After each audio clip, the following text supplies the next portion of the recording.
Sa tulong naman ng isang bus driver, arestado ang dalawang mandurukot sa Quezon City. Nagbabalik po si Jay Sabal.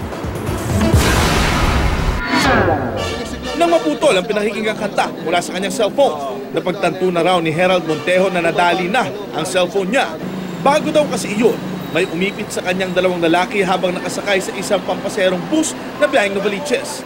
Nag-headset ako. Nawala na lang yung tunog. Siniksik lang nila ako dito kasi nakatayo ako tapos nag-headset ako. Tapos nung pagdaan nito, saglit, bumalik din siya kaagad kasi bababa na agad. Naramdaman ko na wala na yung cellphone ko.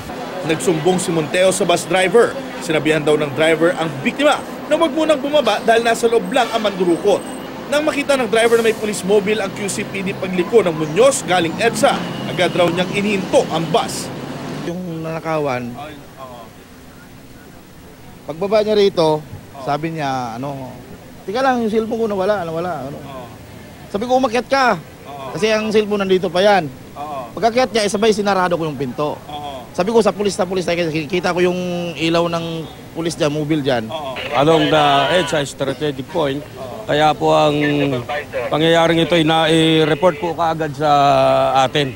Isa-isang pinababa ang mga sakay para matukoy ang mga sospek. Dito positibong kinilala ng biktima at bus driver ang mga sospek na si Ronel Cudio at Joshua Cordero. Pero palusot ng dalawa. Nilaglag lang po yun doon, sir. Anong nilaglag? Alin?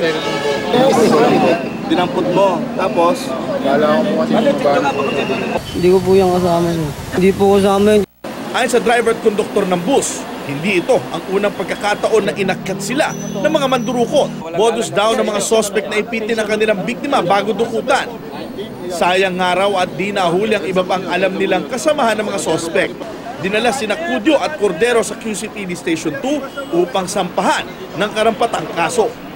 Jay Sabale, GMA News.